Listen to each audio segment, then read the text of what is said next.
두 분 다 네. 중개업을 하고 계시네요. 그렇죠. 그러니까 아마 현장에서 그렇죠. 듣는 이야기가 가장 빠르실 것 같은데 그렇죠. 현장 분위기 이야기부터 좀 해주시면 좋을 것 같습니다. 네. 잘 아시다시피 토제 되고 난 다음에 강남 3구라든지 용산구는 거래량이 좀 줄었고요. 그렇다고 해서 완전히 단절됐다 이거는 아니고요. 찾는 분들은 꽤 있으신데 오히려 매물이 줄었다고 보시는 게 맞아요. 이제 뭐 팔아도 의미가 없고 네. 팔 수도 없는 매물들이 많이 생겼거든요. 네. 그래서 우리가 내년 이제 5월 달부터 이제 양도세 중과 배제가 끝난다 그러면 아마 비슷한 현상이 벌어질 거라고 보는데요. 뭐 그런 게 지금 좀 느낄 수 있다. 그래서 매물 같은 경우는 감소를 꽤 했다라고 볼 수 있습니다. 네. 특히나 전세 매물은 최근에 계속 줄어들고 있는데 매매 매물은 계속 늘어났었거든요. 그런데 9만 건 넘다가 지금 8만 3천 건인가 저번 주 금요일 날 확인했는데요. 그 정도 되는 것 같아요. 그래서 매물은 계속 줄어들고 있다.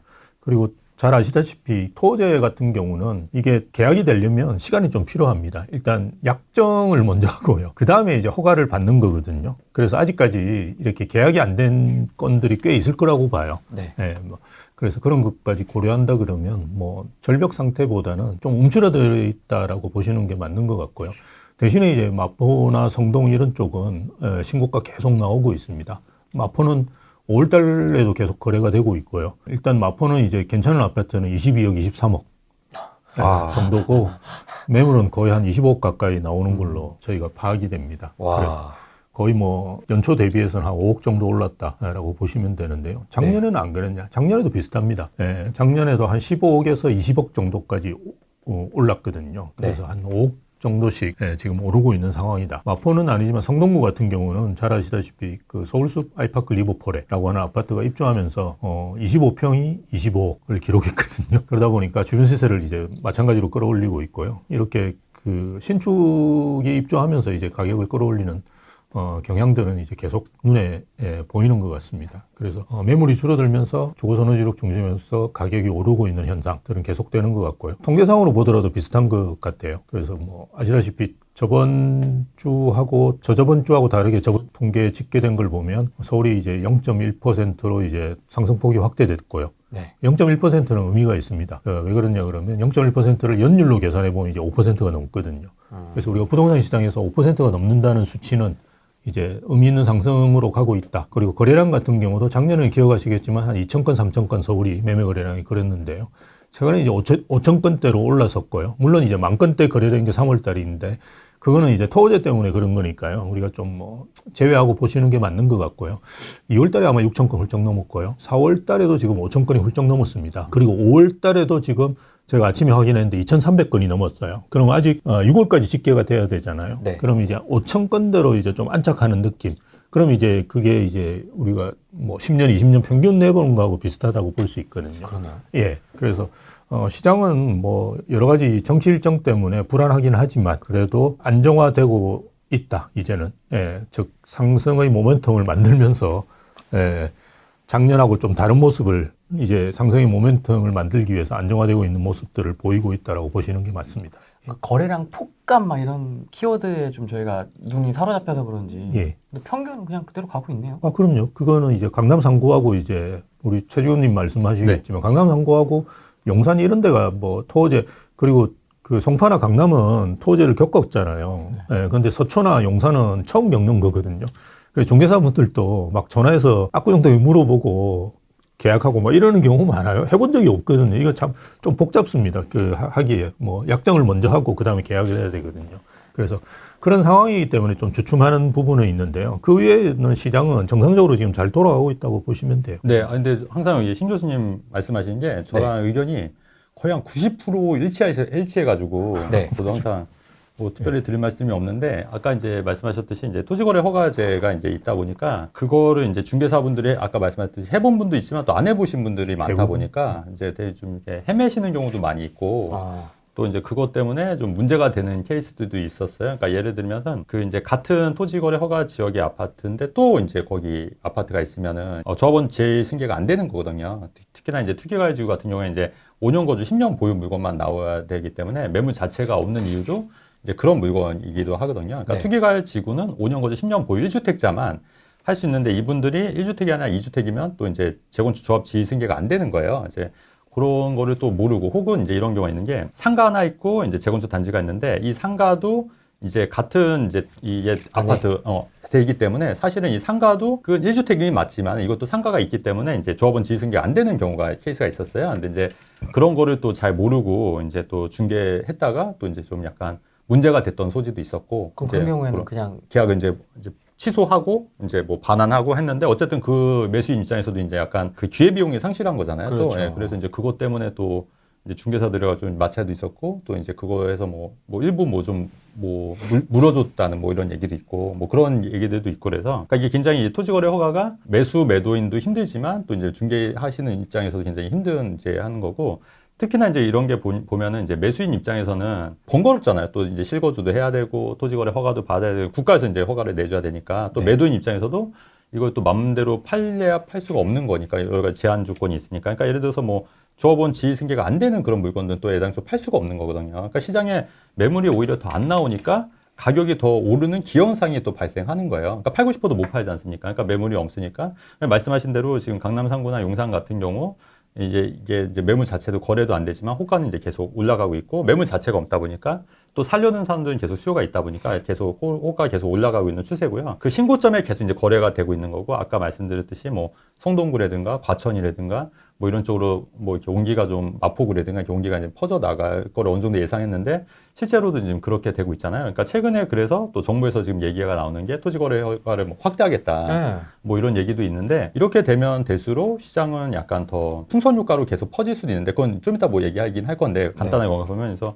그런 부분이고 근데 또 한편으로는 매수세도 지금 좀 약간 관망하고 있는 추세이긴 해요. 그러니까 호가가 있고 또 호가가 많이 올랐고 매물 자체가 많이 없다 보니까 매수하시는 분들도 일단은 대선 끝나고 어떻게 될지 모르니까 대선 끝나고 이제 정권이 어떻게 바뀌냐에 따라서 매수를 할지 뭐 이렇게 좀 관망하고 있는 그런 스탠스를 지금 갖고 있기는 합니다. 네. 지금 토지거래 허가가 되어 있는 상태임에도 불구하고 실거주자들이 여전히 수요가 많이 있나 봐요. 강남 쪽 그 비싼 아파트들도. 예, 일단 강남은 찾는 분이 더 많긴 해요. 지금 매물에 비해서. 지금도. 예, 맞습니다. 그래서 진짜 특정 아파트 이런 것들은 좀 살려고 하는데 매물이 어디 있냐 뭐 이런 거 이제 물어보시는 분들 많거든요. 사실은 마포나 성동 정도만 되더라도 좀 매물을 찾아야 되는 상황이라고 보시면 돼요. 그래서 실제로 저희가 매매 매물 같은 전세 매물은 뭐 줄어든 지 오래됐고요. 매매 매물도 지금 상당히 줄어들고 있다. 그래서 한 달 전을 비교해 볼 때 한 4, 5% 줄었어요, 서울이. 그래서 9만 건 넘다가 지금 그 8만 건대로 떨어졌거든요. 8만 3천 건 정도 됩니다. 근데 이거는 뭐 여러분들 내년 5월 이후의 부동산 시장을 예측해 볼 수 있는 좋은 지표가 될 수 있다고 봅니다. 왜 어떻게? 문재인 정부 때 가격이 오른 가장 큰 이유가 매물이 없어졌기 때문이거든요. 네. 그리고 양도세 중과되면 아시다시피 뭐 제일 양도세 많이 내면 82.5%는 되는데 그러면 다 그냥 매물 걷어들이고 안 팔죠. 5년 버티자. 뭐 이렇게 되면서 이제 매물이 줄어든단 말입니다. 근데 그때보다도 훨씬 더 심각한 상황은 잘 아시다시피 신규 매물도 없어요, 이제. 그러니까 신축으로 입주하는 아파트가 우리가 2026년, 27년, 28년 정부에서 무슨 말을 하든지 간에 한 2만 5천 정도밖에 안 되거든요. 제가 30년 동안 부동산 시장을 봐왔는데요. 3년이 아니라 1년에 2만 건대도 보기 힘들어요. 근데 지금 3년 동안 서울에 입주하는 아파트가 2만 5천 건밖에 안 되거든요. 대구하고 비슷한 수준이라고 생각하시면 돼요. 그러니까 그런 상황이다 그러면 정말 심각한데 거기다가 기존 매물까지 이제 사라지는 거거든요. 예, 뭐 그러니까 최악의 경우를 우리가 고려해야 되니까요. 민주당에서 만약 집권한다 그러면 내년 5월 9일 이후로 양도세 중과는 그대로 가겠죠. 예, 원래 그 스탠스를 가진 분들이니까 그렇게 된다 그러면 연장 안 하고요? 연장 안 하고 이제 중단시키고 양도세 중과.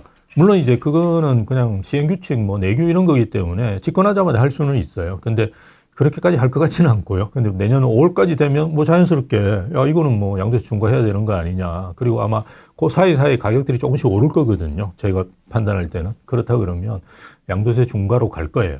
그러면 이제 매물이 기존 아파트 매물 사라지고 신규 입주 물량 없어지고 이거 문재인 정부 때보다 더 심각한 상황이 벌어질 수 있는 거죠. 저 말하고 싶은 거랑 뭐 워낙 일치하셔가지고 이것도 90%는 일치합니까? 95% 95% 일치하고요. 그래서 제 생각은 그런 것 같아요. 이게 그리고 이제 지금 심리가 어떠냐면 지금 예전에는 솔직히 우리 심 교수님도 아시다시피 뭐 사실 20년 전만 해도 이렇게 강남에 대한 그런 선호도가 지금처럼 높지는 않았잖아요. 맞습니다. 근데 이제 그게 이제 문재인 정권 때부터 시작해서 제가 볼 때는 강남에 무조건 진입해야겠다는 그런 잠재 수요가 이제 어마어마해졌다고 봐요. 특히 강남, 특히 서울에 이제 진입하려는 수요가 어마어마해져 있고 지금처럼 이렇게 강남에 진입하려고 하는 수요가 저는 역대 최고라고 보여지거든요. 그러니까 17년 8월 2일 이전에는 이 정도는 아니었거든요. 그럼요. 예, 예. 네, 이 그리고- 정도로 막 이렇게 그리고 10년 전에만 해도 이 정도도 아니었어요. 근데 지금은 사람들이 다 강남하고 심지어 뭐 지방에 있는 유지들도 다 강남에 오고 싶어 하는 욕구가 이 잠재 수요가 어마어마하게 지금 있다는 얘기예요. 근데 어떻게든 하나 사놓으려고. 그렇죠. 근데 이제 지금 토지거래 허가로 일시적으로 이렇게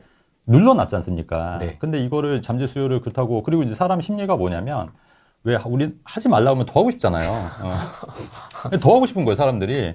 그러니까 무조건 정부에서 자꾸 토지거래 허가하고 하니까 이 심리가 나 더 해야겠다. 이런 심리가 이제 발동하다 보니까 이 잠재 수요가 엄청나게 지금 커져 있는 상황이거든요. 그래서 이거를 이게 그래서 이제 그게 얼마 전에 그게 발견이 됐냐면 토지거래가 해제가 되니까 어마어마하게 사람들이 진입했잖아요. 네. 잠깐. 그러니까 이 수요가 대기 수요가 어마어마하게 있는 거예요. 아직도 가격이 올라도 지금 대기 수요가 있는 건데 이게 이제 계속해서 토지거래 허가로 묶다 보면은 제가 항상 이것도 되게 강조를 많이 했고 경고를 많이 했잖아요. 토지거래 허가하면 이게 용수철처럼 누르는 효과가 있기 때문에 용수철 얘기했죠. 언젠가는 튀어 오르기 때문에 걷잡을 수 없다. 근데 이제 방금 말씀하신 것처럼 이 신규 입주 물량도 많지가 않은 상황에서 지금 또 양도세 중과해서 매물까지 이제 줄어든다고 하면은 이 잠재 수요는 계속 커질 텐데 과연 이거를 어떤 식으로 대처를 할 거냐.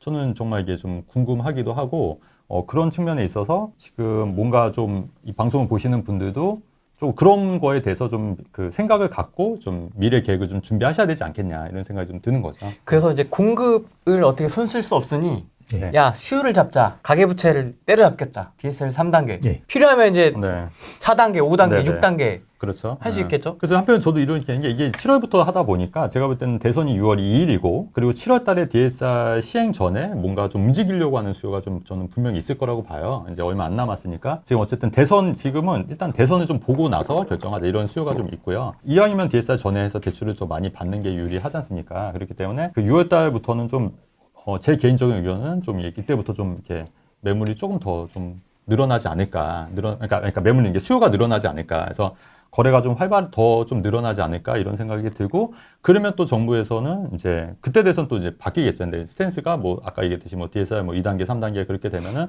일시적으로 이렇게 멈춘 용수철처럼 이렇게 누른 효과는 있겠지만 누른 만큼 또 그만큼 더 튀어나오는 부작용이 있기 때문에 과연 그거를 또 어떻게 이제 해결할 건가 이런 게 좀 이제 관건이긴 한 것 같아요. 대선이라는 거를 누가 되느냐, 그러니까 정치 일정이라는 건 누가 되느냐보다는 그게 끝나느냐 안 끝나느냐가 저는 더 중요하다고 보고요. 우리가 작년에 이제 총선 때 민주당이 압승을 했지만 사실은 끝나고 난 다음에 가격이 훨씬 올랐고 거래가 늘었거든요. 그래서 그런 걸 고려해 본다 그러면 만약 민주당이 집권한다고 하더라도 저는 거래는 늘 거라고 봐요. 최진호님 말씀하신 것처럼 거래는 늘 거고요. 그리고 스트레스 DSR 3단계 시행으로 인해서 그걸 이제 좀 땡겨가지고 미리 살려고 하는 분들이 또 움직이잖아요. 그래서 그거하고 맞물린다 그러면 저는 5월 달에도 많이 거래가 있지만 6월 달에 7월 달까지 거래는 상당히 늘 거다. 그럴 수밖에 없는 상황이니까 그에 맞춰가지고 본인이 가지고 있는 뭐 자산 포트폴리오 같은 것들을 좀 조정하시는데 활용하시는 게 좋다. 그래서 올해하고 내년 5월 9일까지죠. 여러 가지 이제 그 이슈들이 있는데요. 그런 이슈들을 잘 판단하셔가지고 움직이시는 게 좋을 것 같아요. 이렇게 수요를 당겨 쓰는 거라서 네.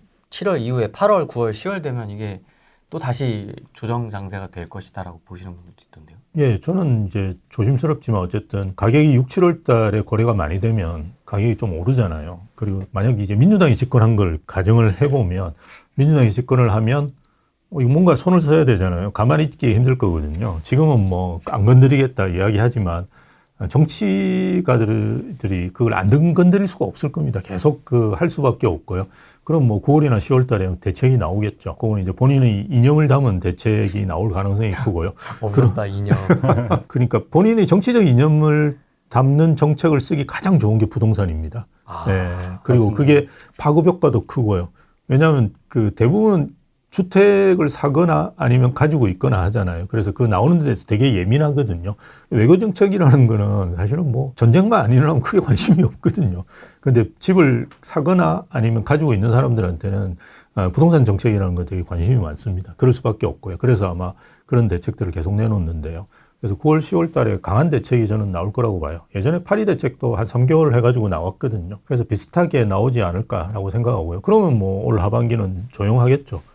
대출, 그리고 은행에서도 하반기로 갈수록 대출 영업 안 하거든요, 이제. 그러면 뭐 자연스럽게 또 주춤하고. 근데 또 이게 내년 초 되면 또 은행이 열심히 하잖아요. 특히나 금리라는 한 2번은 됐을 가능성이 크단 말이에요. 그렇죠. 예, 그러면 이제 뭐 가상금리를 아무리 올리더라도 예전보다 훨씬 낮아진 상황에서 즉 3% 초반대, 우리가 마의 3% 초반대거든요. 이때 작년에 이제 3% 초반대 확 가격 늘었거든요, 대출이. 그래서 3% 초반대 정도 될 거예요. 가상금리를 아무리 올려도. 그러면 자연스럽게 내년 초에는 또 오를 거라고요. 또 은행도 이제 대출 영업해야 되잖아요, 이제. 예, 그러니까 많이 오르겠죠. 대신에 이제 내년 5월 되면 또 양도세 중과하겠다. 이러면 또 별로 안 좋아지겠죠, 시장이. 예, 그런 식으로 계속하고, 오르면, 규제하면 이제 안정화되겠죠. 그 다음에 또 가격 오르고, 규제하고 안정화되고 가격 오르고 이 문재인 정부 때처럼 똑같이 갈 거예요. 계속.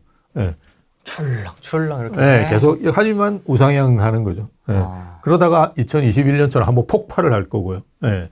그런 일들이 뭐 비슷하게 벌어질 거예요. 그래서 이런 걸 우리가 시장이 왜곡된다라고 그러는데요.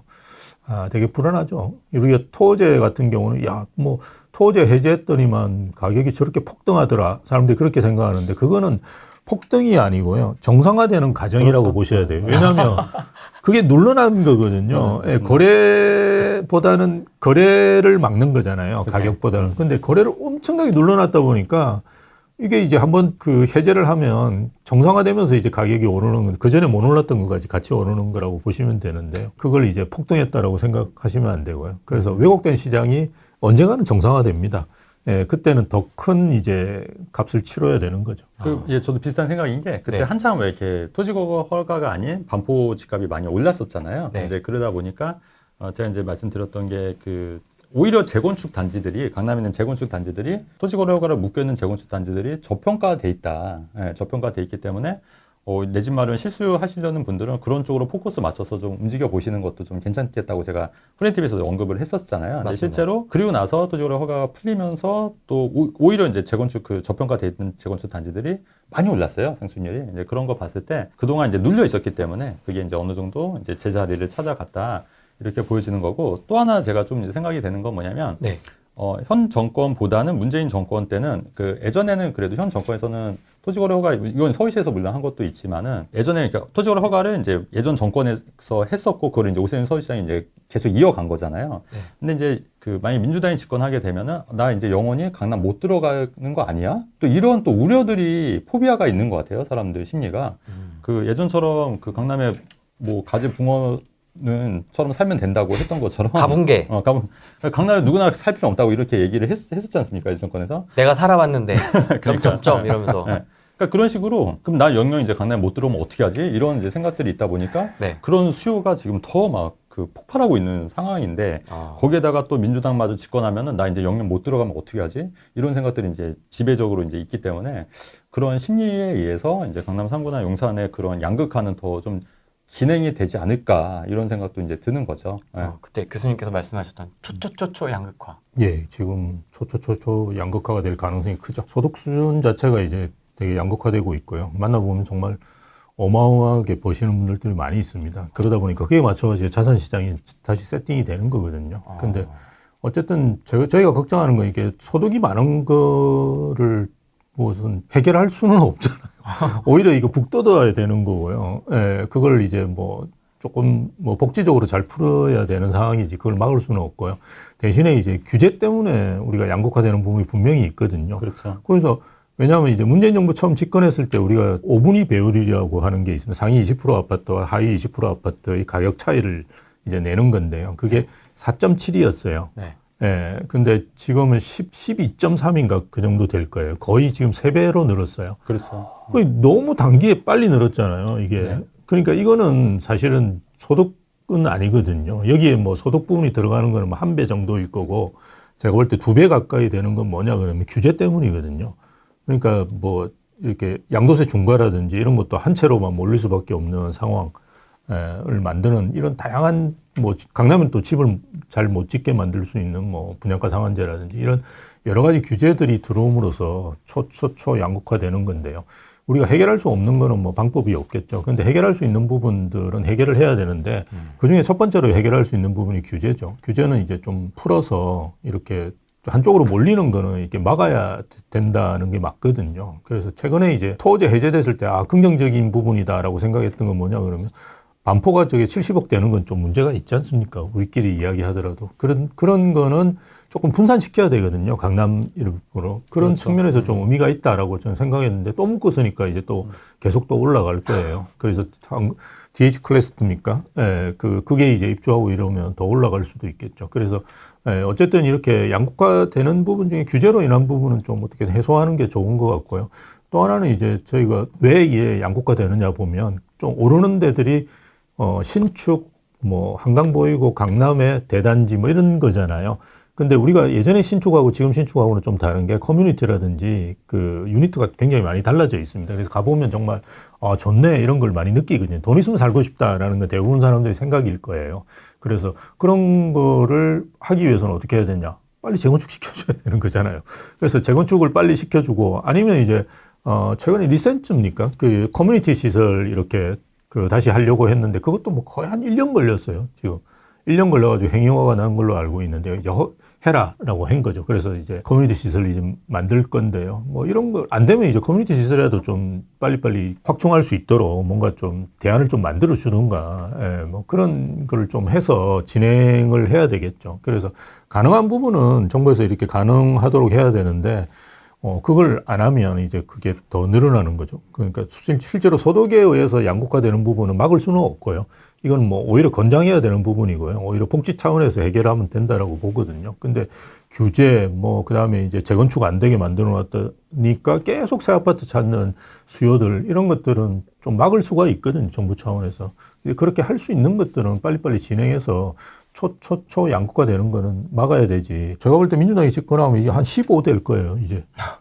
5년 동안 거의 한 2배 늘었다니까요. 네. 예, 양극화가. 근데 한 배는 더 늘지 않겠습니까? 그죠? 그렇죠. 예, 그러니까 이걸 어떻게든 막아야 되는데, 불안하죠. 저희 보고 있습니다. 근데 이제 민주당 이제 정책 위반하시는 분들이 이제 저희처럼 이제 시장주의자들이 아니라, 그죠? 이제 대부분 이제 규제 일변도로 하면은 이제 집값이 잡힐 거라고 이제 생각들을 갖고 있으니까 이제 그게 이제 좀 가장 큰 문제일 것 같고, 그때 전에 한번 언급했듯이 일본 집값이 1,000억이라고 말씀드렸잖아요. 네. 1,000억. 그거에 비하면 우리나라, 그러니까 근데 일본 사람들이 그 1,000억이라고 해서 우리나라처럼 막 집값이 뭐 1,000억이네 뭐 이렇게 막 난리가 나진 않잖아요, 사실. 거품이네 이러지 않죠. 그렇죠. 그냥 받아들이는 거예요. 그냥 시장에 맡기는 거고.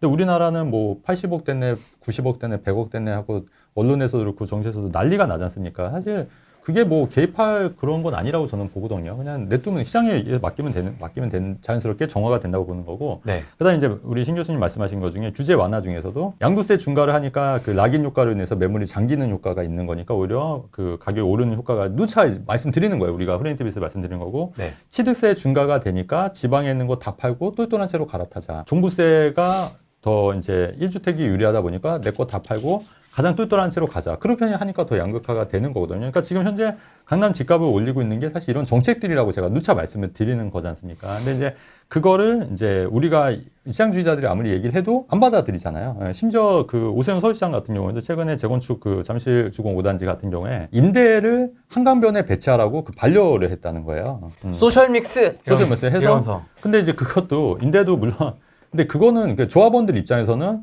좀 황당한 경우죠. 그리고 그거를 재건축 조합원들의 자산을 서울시에서 마음대로 재건축을 해주겠다는 그 빌미로 가뜩이나 뭐 재건축 초과 이익 환수 이것도 풀린 건 아니잖아요. 그러니까 이런 식으로 다 뜯어가고 그리고 그게 실제 가장 혜택을 받으시는 분들은 일반 분양을 받은 로또 청약에 당첨되시는 분들 혜택, 그러니까 아주 극소수의 분들이 혜택을 받는 거지 이게 뭐 자산 분배에 어떤 도움이 된다 저는 절대 그렇게 생각하지 않거든요. 그러면 네. 사업성도 깎아먹는 거죠. 당연하죠. 사업성도 깎아요. 그게 이제 손해를 이제 재건축 조합원들이 하는. 근데 이제 이런 식으로 자꾸 하다 보면은 이제 재건축도 안 하는 거죠. 그러니까 이게 무조건 재건축 하라고 해서 사업성이 있어야지 조합원들도 하는 거지. 자꾸 사업성이 없고 자꾸 손해보고 공공 비율 늘려라 뭐 기부 체납해라 자꾸 이런 식으로 사업성을 깎아 먹으면 누가 재건축을 하고 싶어 하겠습니까, 사실은. 그렇게 되면 서울 요지에 있는 주택 공급이 더 안 되는 거거든요, 사실. 그러니까 이런 생각을 못 하고 되게 1차원적으로 무조건 토지거래 허가하고 DSR 대출 묻고 하면은 집값 잡힐 거라고 생각하는 1차원적으로 생각하는 것 자체가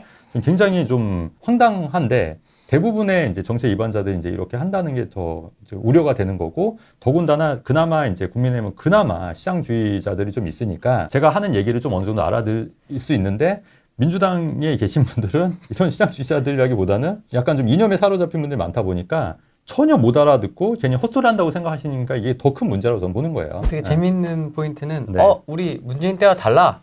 우리 공급 부족한 거 네. 인정해. 해놓고 음. 그래서 공공임대를 많이 시켰습니다. 똑같은. 공급 부족을 그렇죠. 공공임대로 해결하겠습니다. 네. 그러니까 그 공공임대 저도 할 얘기가 많은 게 이런 거죠. 그러니까 제가 말씀드린 게 뭐냐면 그 골프 연습장이 있었어요. 근데 제가 이제 예전에는 골프 연습장 우리 골프 연습장 치지 않습니까? 근데 예전 아파트에서는 그게 그냥 무료였어요. 무료. 그러다 보니까 한두 명이 계속 죽치고 있는 거예요. 몇 시간을 공짜니까 몇 시간을. 그러니까 그러면 이제 거기 입주민들이 이제 그 못하는 거예요, 골프는. 왜냐면 죽치고 있으니까. 그래도 뭐라고 할 수 없지 않습니까? 근데 이제 지금 제가 살고 있는 데는 1시간에 12,000원인가? 요금을 지불을 해야 돼요. 그럼 1시간만 하고 요금을 지불하니까 여기는 자리가 항상 있어요. 그러니까 사실은 공공임대도 똑같은 논리인 것 같아요. 그러니까 사람들이 공짜라고 하면은 사람들이 더 달려들어서 사실 그 대다수의 사람들이 피해를 입는 구조거든요. 그러니까 돈을 좀 지불하더라도 저는 돈을 지불하더라도 내가 치고 싶을 때 치는 게 더 좋은 거지. 그냥 마냥 기다리고 싶은 생각은 없지 않습니까? 그 돈도 그렇게 크지도 않은 거고. 근데 이제 공공임대 이런 식으로 이제 공공임대, 공짜 뭐 이런 식으로 하다 보면은 그런 이제 부작용들이 생길 수 있고 옛날에 우리 코스트코에서도 그 있잖아요. 양파거지라고. 코스트코에 양파를 비치한 거예요. 양파를 무료로. 네. 그랬더니 사람들이 봉투에 갖고 그 양파를 다 갖고 가는 거예요. 그래서 결국 코스트코에서 그게 없어졌어요. 그 이케아 옛날에 그 연필 있었거든요. 연필. 맞습니다. 알죠? 맞습니다. 그거 지금 없지 않아. 지금도 있는데 그게 하도 가져가니까 그걸 비치를 안 한다고 그랬다는 거예요. 그러니까 이게 우리나라 사람들의 이 특징이 또 뭐냐면 공짜 공공임대. 그러니까 공공임대는 내게 자산이 아니기 때문에 또 이게 함부로 쓰는 경우도 있고 막 쓰고 공공화장실 깨끗한 경우 저는 본 적이 없거든요. 물론 관리 잘 되는 데도 물론 있지만은 그건 이제 맞아요. 그만큼 세금을 투여해서 하는 거지. 이게 사실 내 개인 화장실과 공공 화장실은 다른 거지 않습니까? 마찬가지로 그리고 이제 공공임대도 정말 힘들고 이런 분들이 들어가냐? 그것도 또 아닌 게 제가 누차 말씀드리겠지만 차는 뭐 차명으로 하고 타 재산 뭐 숨겨놓고 공공임대 들어가서 그 혜택만 쏙 빼먹는 사람들이 있다는 얘기잖아요. 마치 그 코스트코 양파 가져가는 사람처럼. 그러니까 이런 부분을 생각을 해야 되는데 이제 그런 생각을 못 한다는 게 좀 더 아쉽다. 이런 부분이 좀 얘기를 하는 거죠. 측면에서. 소셜 믹스가 임대주택으로 가능한 겁니까? 한강뷰에 배치하면? 근데 소셜 믹스는 외국에는 쓰지 않습니다. 더 이상 하지도 않고 아주 오래된 개념이에요. 그리고 성공한 케이스는 이제 도시국가나 아니면 복지가 아주 잘 돼 있는데 뭐 이런 데들은 그 성공한 걸로 알고 있고요. 일반 국가에서 성공하지 않은 데인데 지금은 저도 항상 이야기하는 에이지 믹스를 지금 해야 될 때지 소셜 믹스 이야기할 때는 아닌데요. 그걸 지금 앞에서 우리 최진호님 말씀하시는 게 이제 공유의 비극이라고 그럽니다. 커먼 트레이지라고 그래가지고 경제학에서 있는 개념이에요. 공유지의 비극. 네, 그렇죠. 공유지의 비극, 뭐 공유의 비극, 뭐 이렇게 이야기하는데 공공임대주택은 노도가 굉장히 빨리 와요. 우리가 민간임대주택하고 분양주택, 공공임대주택 이렇게 보면 거의 한 두세 배 빠릅니다. 그러니까 막 쓰는 거예요. 예, 저게 뭐, 그게 있는 분들 욕하는 건 아니고요. 어쨌든, 우리가 일반적으로 이제 공공이라 그러면 그렇게 되거든요. 그래서 그런 공공임대주택을 계속 이제 늘리겠다. 이런 주장을 민주당 측에서는 많이 하지만 사실은 외국에서는 이미 2000년대 정도부터는 공공임대주택을 거의 안 짓습니다, 이제. 그러니까 한 80년대, 90년대 우리가 외국에 보면 대부분 뭐 한 10%까지 이제 만들어가지고 했고요. 이제는 더 이상 안 짓고 주택 바우처라 그래가지고 그냥 일반 임대주택에 들어가는데 그냥 지원을 하는 거죠. 그렇죠. 예, 그래서 그게 이제 훨씬 더 싸고 맞아요. 비용이 적게 들거든요. 왜냐하면 지금 LH에 계신 분들도 한 채 지으면 1억이라고 그래 적자가 1억 난다고 그렇게 이야기하세요. 짓는 순간 예, 그렇게 나는 거거든요. 그래서 그렇게 안 합니다. 그래서 UR이라고 일본에 이제 우리하고 똑같은 LH 비슷한 조직이 있습니다. UR이라고 하는 조직인데요. 제가 가서 물어봤어요. 그래서 우리는 LH 적자 문제가 굉장히 심각하다. 그때 이제 되게 심각했었거든요. 그래서 그 UR은 적자 문제를 어떻게 해결하느냐 이랬더니 자기들은 600억엔 흑자가 난대요. 우리나라 돈으로 6천억 흑자예요. 그러니까 안 지으니까 그냥 보조하는데 그 보조는 자기가 주는 게 아니잖아요. 정부에서 주는 거니까. 자기들은 똑같이 받는다는 거예요. 임대주택 지어도 그냥 잘 지어가지고 그렇게 한다는 거예요. 그러니까 돈이 있는데도 임대에 살고 싶어 하는 분이 계시거든요. 뭐 집은 난 사기 싫어 이런 분들도 있어요, 가끔. 그러니까 그런 분들 같은 경우 살아야 될 때가 필요하잖아요. 그래서 자기들은 정말 잘 짓는다, 잘 지어가지고 저소득층 같은 경우는 이제 주택 바우처 이런 걸로 해서 들어와서 있고 그렇게 되면 이제 누가 임대주택에 사는지 잘 모르잖아요.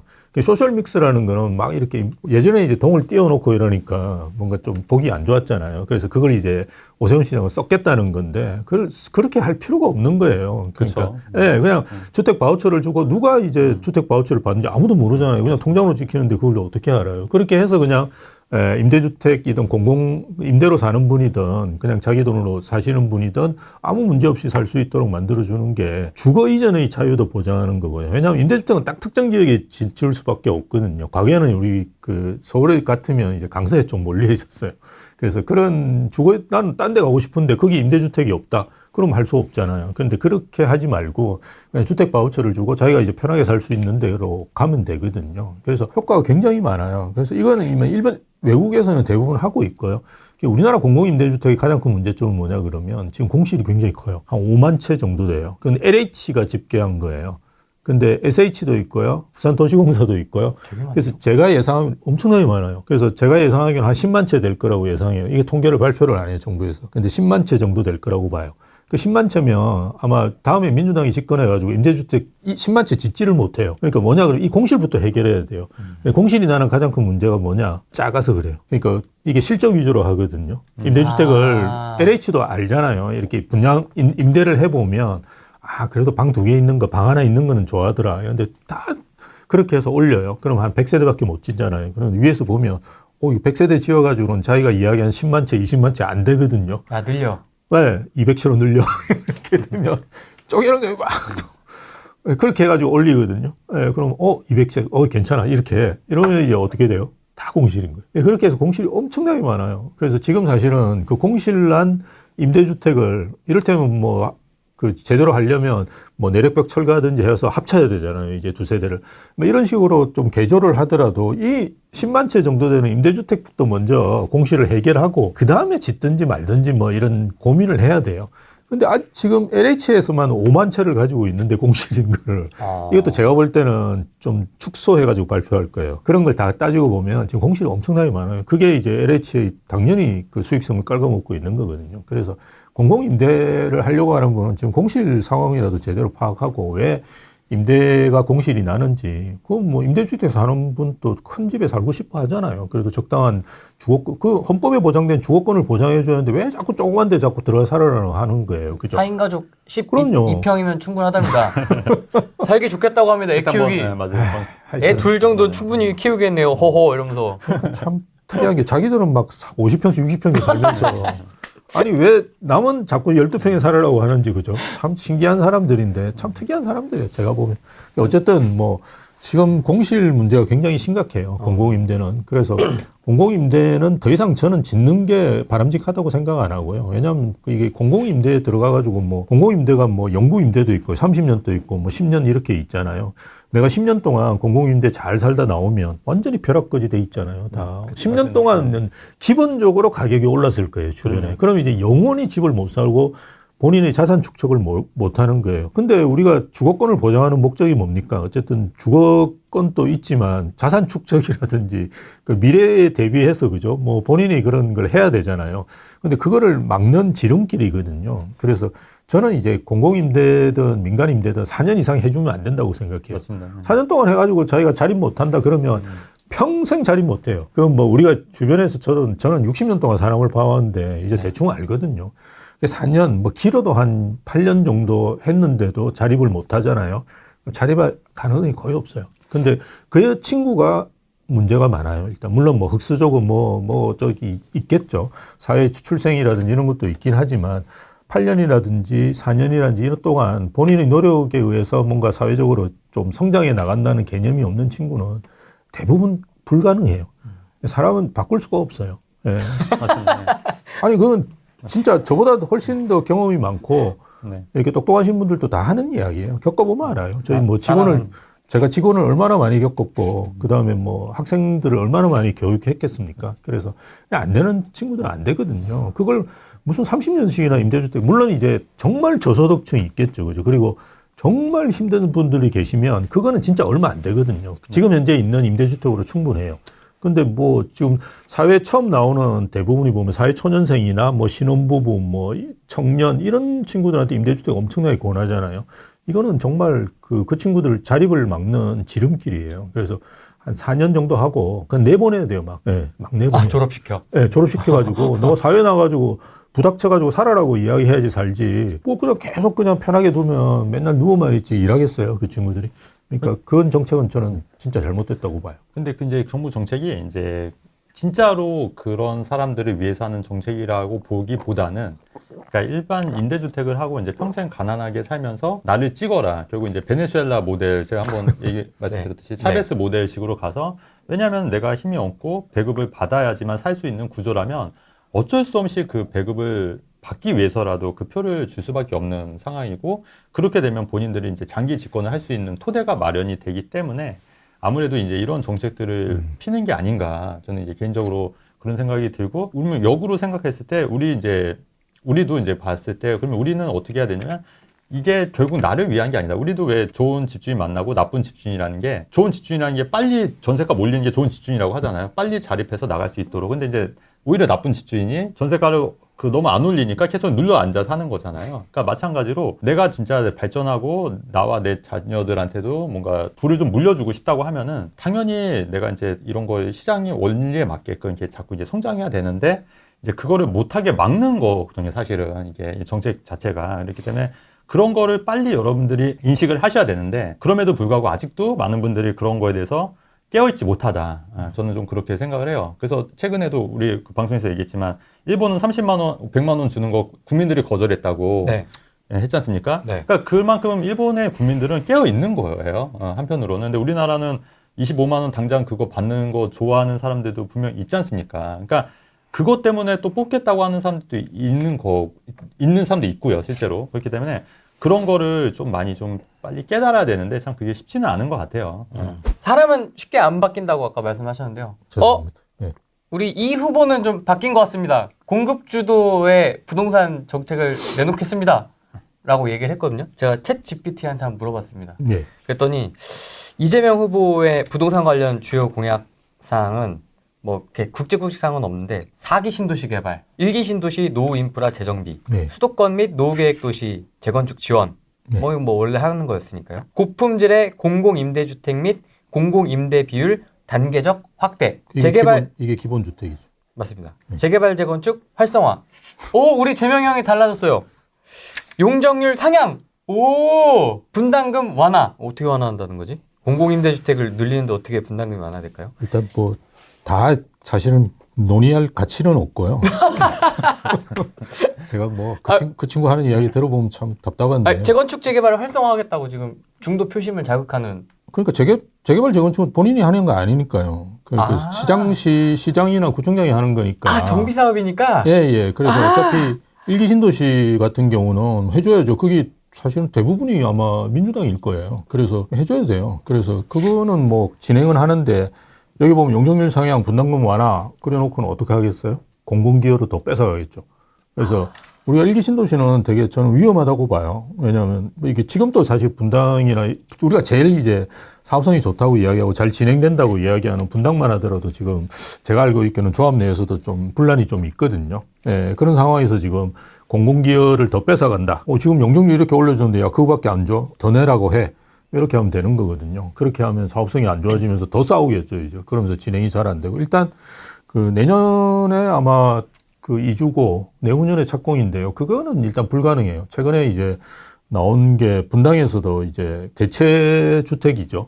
대체주택 부지가 몇 군데가 있었는데요. 그거 다 안 된다라고 지금 이야기했어요. 그래서, 다 쓸 수 있는데 하나도 없다. 라고 이야기했어요. 그래서, 뭐 일단 이제 분당이 안 된다 그러면 다른 데는 뭐 다 안 된다고 보시는 게 맞아요. 그래서 제가 볼 때 2029년도 돼야지 뭔가 뚜렷한 윤곽이 나타나지 그 전까지는 뭐 지지부진한 흐름이 굉장히 계속된다. 그래서 뭐 사실은 토론이 집권하고도 그죠. 거의 뭐 3년, 4년. 끝난 시점에 이제 뭔가 윤곽이 나타날 가능성이 크다라고 보면 되고요. 4기 신도시는 뭐 논의 가치가 없고요. 이거는 할 수도 없고요. 왜냐하면 이게 신도시라는 게 3기 신도시가 문재인 정부 때 했잖아요. 입주가 아마 제가 빨라도 2028년 정도 지금 본청약 한 게 작년에 본청약 한 게 아마 2028년 정도에 이제 될 거예요. 개항하고 몇 군데 있어요. 그리고 아직까지 본청약 하고 있는 게 10,000세대 안 됩니다. 그러니까 거의 30년 가야지 우리 눈에 보일 거예요. 근데 4기 신도시 개발하면 살아있는 동안 뭔가 될 가능성이 약간 있다 정도로 그냥 생각하시면 돼요. 그리고 아무 의미도 없고 지금 외곽에 집을 짓는 거는 우리가 10년 후에 인구 구조라든지 주거 선호를 생각한다 그러면 사실은 큰 의미가 없을 거예요. 뭐 지금 도심을 어떻게든 빨리 정비를 해야 되는 상황이지 다 이제 도심에서 살고 싶어 하는데 외곽에 살고 싶어 하는 사람은 거의 없거든요, 이제는. 예, 그래서 그런 도심에, 임대주택에 살아도 도심에 살고 싶다는 것이 대부분 젊은 분들 생각이에요. 그래서 맞습니다. 이건 의미가 없고, 말씀드렸듯이 고품질 공공임대주택은 기본주택 같아요. 근데 기본주택이라면 또 싫어하니까 살짝 바꿔가지고는 그냥 고품질 공공임대주택. 기본이란 말을 거의 안 씁니다, 지금. 그리고 국토보유세 이런 것도 뭐 안 하겠다고 뭐 이야기하는데 이재명 씨가 주고 싶어 하는 기본소득은 25만 원이 아니에요. 그렇죠. 정확하게는 100만 원이거든요. 연 100만 원이에요. 잘 아셔야 되는데 연 100만 원이라고 이야기하면 또 좋아하는 분 많이 계시겠지만 거지건성 참. 그 100만 원을 지급하는 게 본인 목표예요. 그리고 우리가 5천만이라고 생각하면 얼마예요? 이게 50조예요. 50조. 근데 국토보유세가 딱 50조 정도 나와요. 1% 정도거든요. 예, 그거하고 상당히 맞물려 있다고 보시면 되는데요. 이게 뭐 지금 그런 이야기 하면 뭐 안 좋잖아요. 안 그래도 지금 뭐 좀 밀리고 있는데, 그죠? 그러니까 이제 다 그냥 기본이라는 거 빼고 이야기하고 있거든요. 그런데 이거 고품질 공공임대주택을 아마 기본주택 이야기하는 것 같아요. 그 재개발 재건축 활성화하는 건 어차피 뭐 지자체에서 하는 거니까요. 그리고 지자체가 뭐 여기 어딥니까? 저 일산이나 분당 이런 데 계신 지자체장은 재개발 재건축 안 할 수가 있나요? 그냥 무조건 할 수밖에 없는 거죠. 그에 따라서 이제 아까 말씀드렸듯이 뭔가 이제 그 공공기여 같은 거를 많이 빼가겠죠. 그러면서 본인들이 이제 지은 것도 아닌데 도서관 옆에 지어주고는 뭐 자기들이 지은 것처럼 엄청나게 또 홍보하고 그죠? 그런 거 잘하니까요. 그런 거지 뭐 사실은 큰 의미가 없다. 저도 이제 97%일치 하는 거 1%씩 올라가고 있어요. 그 일단은 제가 항상 얘기한 게 그 정치인들은 본인의 어떤 치적을 강조하기 위해서 뭔가 새로운 걸 내놓을 거다. 왜냐하면 3기 신도시도 아직 더 활성화가 돼야 되지 않습니까? 근데 바로 4기 신도시 나온 거예요, 지금. 왜냐면 본인의 치적을 내세워야 되니까.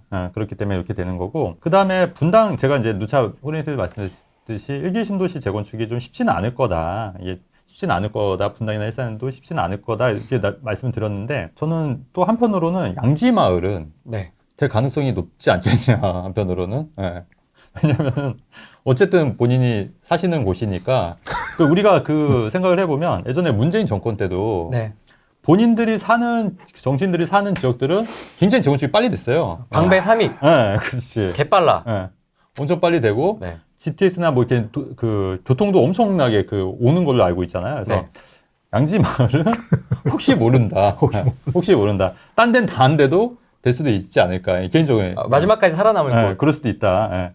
이런 말씀은 그냥 농담 비슷하게 말씀드리는 거고요. 근데 가능성은 이제 뭐 많지는 않긴 하지만 어쨌든 그렇고.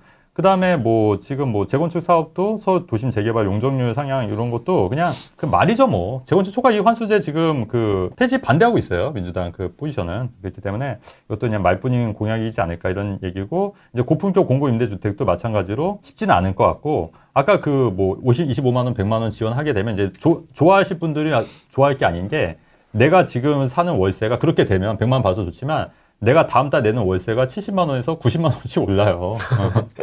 사실은. 그러니까 이게 조사모사가 똑같은 거거든요. 그냥 자산 가격만 오르고 이제 돈 가치만 떨어지는 형태이기 때문에 절대 좋은 건 아니고, 아까 그 심혁석 교수님 좋은 말씀하신 게, 저도 주택 바우처 정책 정말 괜찮은 것 같아요. 차라리 좀 이렇게 주택 바우처 정책을 통해서 좀 지원을 해줘라. 차라리 그게 낫다. 김문수 후보 쪽에는 있네요. 있어요.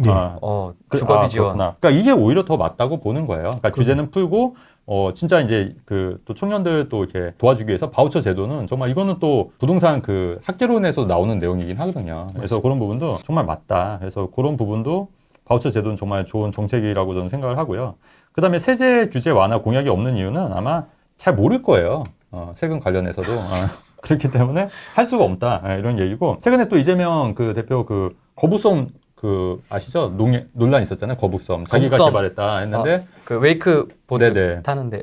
그 시흥에 있는 거부섬을 자기가 이제 개발했는데 거기 난리 났거든요. 지금 거기 풍지 박살이 났어요. 그래서 심지어 자살하는 분들도 생길 수도 있고 정말 심각하게 지금 난리가 났는데 마치 본인이 그거를 한 거죠. 그러니까 몇 년 만에 했다고. 그러니까 그거를 관심이 없는 거예요. 그냥 자기가 그냥 했고 그냥 관심도 없으니까 이런 얘기가 나오는 거라고 저는 보여지거든요. 그러니까 마찬가지로 이 부동산 정책도 이런 식으로 내면은 그냥 말뿐 그 선심성 그냥 그거 정책만 내놓고 실제로는 폭망하면 어떻게 하냐. 진짜 저는 개인적으로 이런 생각도 드는 거죠. 거북선처럼. 그럴까봐 좀 약간 좀 두렵다. 저는 예, 그런 부분이 있고. 그다음에 교통 인프라 이거 저는 요번에 알았는데 그 GTS를 김문수 후보가 네, 맞습니다. 했더라고요. 맞습니다. 경기도지사 하신 게 굉장히 많더라고요. 평택 그 삼성 이전도 그렇고 그런 거 했지만은 근데 정작 그리고 또 하나 또 김문수 후보가 잘한 게 그렇게 많은 업적을 했지만 그다음 파주 LC도 유치했고 다 했는데 그런 거 전혀 없었잖아요. 그런 뭐 이렇게 뭐 문제된 거 없었잖아요. 근데 김문수 후보는 이재명 후보 같은 경우에는 측근 뭐 비리도 많이 있고 재판 중인 것도 있고 대장동 같은 경우에 하나만 했는데 불구하고 특히 또 거부성 한 것도 지금 난리지 않습니까? 네. 근데도 지지율이 이렇게 높은 거는 참 이해 불가지만 뭐 어쩌겠냐 이렇게 생각이 듭니다. 예. GTX DF도 있네요. 예, DEF인데 아마 제4의 수동은 안 될 거예요. 그래서 ABC 정도, BC도 지금 아마 B가 착공했나 뭐, 근데 C는 착공계 제출했다 뭐 이런 이야기가 있는데 C가 착공했고, 근데 뭐 착공했는데 공사 안 하고 있죠 지금. 네. 예, 뭐 이게 뭐 정치적인 그런 일정 때문에 안 하는 걸 수도 있는데요. C에서 끝내는 게 저는 맞다라고 보고요. 이걸 뭐 전국에 간다 또는 촘촘하게 만든다 그럼 GTX가 아니 되겠죠. 그래서 그런 이야기들을 하는 것 같아요. 그래서 GTX 이런 거는 사실은 이건 뭐 깔아도 큰 의미가 없어요. 어차피 그 소멸되는 지역들을 이거 깐다고 해서 소멸이 안 되느냐면 그건 아니거든요. 그러니까요. 오히려 더 빨리 소멸될 수도 있어요. 그런 걸 우리가 빨대 효과라고 그러는데요. KTX 뚫리고 난 다음에 대구 같은 경우가 1시간 40분 뭐 이렇게 반만에 오니까 서울에 있는 병원이라든지 쇼핑 쪽으로 다 오는 거거든요. 그래서 대구에 그 튼튼했던 대백이라는 이런 게 다 망했잖아요. 그래서 그 유일하게 부산은 뭐 그 전에 망했고요. 원래 부산은 왔다 갔다 합니다. 저 고향이긴 한데. 근데 뭐 대구 같은 경우는 튼튼하게 지키고 있었는데 지역 정서가 근데 뭐 확 그냥 다 넘어가 버렸어요. 그래서 병원이라든지 쇼핑부터 먼저 망하거든요. 그래서 뭐 이거 깐다고 해서 꼭 지방이 살아나는 건 아니고요. 이거하고 좀 다른 형태의 그런 게 필요합니다. 그래서 제가 가끔씩 이제 지방 소멸 뭐 이런 토론회 예전에 대학에 있을 때는 나가면서 했던 이야기가 네.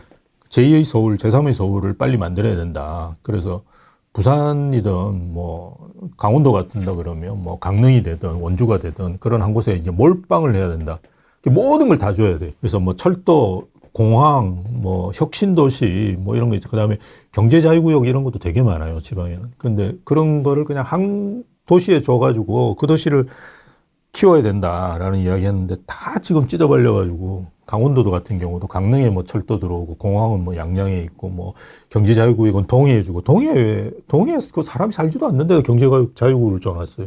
뭐 하여튼 이런 식으로 딱 그냥 혁신도시는 원주에 주고 이렇게 찢어발리거든요. 그러면 절대 살아날 수가 없어요. 진짜 그렇게 해놓으니까 이도저도 아니게 된 도시들이 진짜 많습니다. 대부분이 그렇죠. 그래서 한 곳에 그냥 왕창 몰아가지고 그나마 이제 부산 이런 데들은 원래 이제 캐파가 있잖아요. 이게 한 330만 대거든요. 제가 예전에 한 400만 됐었는데, 너무 줄었어요. 근데 어쨌든 330만 되니까 이게 버티면서 그래도 좀 이렇게 끌어올 수가 있거든요. 예, 그런 지역 아니고는 대부분이 이렇게 막 나눠 먹으니까 나눠 먹기잖아요. 이게 포퓰리즘이고. 그러다 보니까 이제 망하는 거거든요. 근데 제2 서울, 제3의 서울을 만들면 저는 뭐 그게 유일하게 지금까지 이론 중에 저희가 연구한 자료들을 보면 늦출 수 있어요. 그러니까 지방이 소멸하는 걸 없앨 수는 없고 늦추는 거예요. 그래서 뭐 50년 만에 망할 거를 이제 100년 가게 만든다든지 이렇게 할 수 있는 게 거의 유일한 거고 그다음에 뭐 지방에 같은 경우는 일자리 같은 게 없어서 사실은 그러니까 결혼, 대학, 일자리 뭐 이런 것 때문에 올라오는 거거든요. 사실은 인프라 뭐 이런 것 때문에 올라오는데 그거를 이제 일자리를 만드는 게 제일 중요한데요.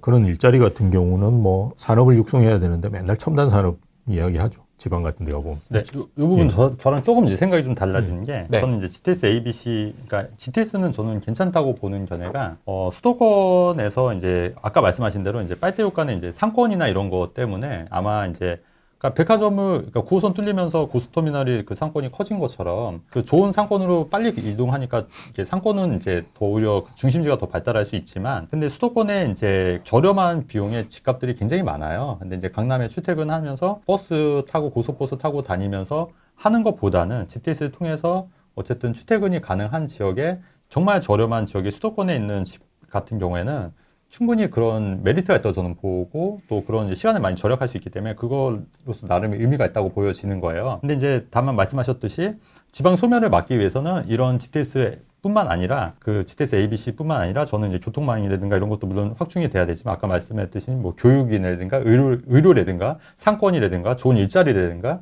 이런 것들을 좀 많이 지원해서 내가 굳이 서울에서 안 살아도 이렇게 행복하게 살 수 있는데 이런 지역들이 늘어나면 늘어날수록 오히려 그 지방 소멸을 막을 수 있다는 생각이 들고요. 그런 측면에서는 저는 그 지금의 지방이지만은 계속 인구가 늘어나는 지역도 분명히 있거든요. 인구가 늘어나는 지역도 있고 출산율도 굉장히 높은 지역들이 있어요. 왜냐하면 살만하기 때문에 그래요. 살만하기 때문에. 그러니까 그런 지역들이 왜 오르고 있는지, 출산율이 왜 오르고 이런 지역들이 분명히 있는데 그런 거를 모니터링해서 그런 지역들을 여러 군데 만들면 된다고 저는 보여지는 거고, 아까 말씀하신 뭐 교통 이런 거는 사실은 공항을 그렇다고 뭐 전 지역에 세울 수는 없지 않습니까? 그렇기 때문에 제가 아까 말씀드렸듯이 뭐 이런 상권이라든가 아니면 백화점이라든가 쇼핑센터라든가 아니면 학군, 좋은 일자리, 양질 일자리 이런 지역들을 많이 만들어서 좀 양극화를 좀 줄여야 되지 않을까.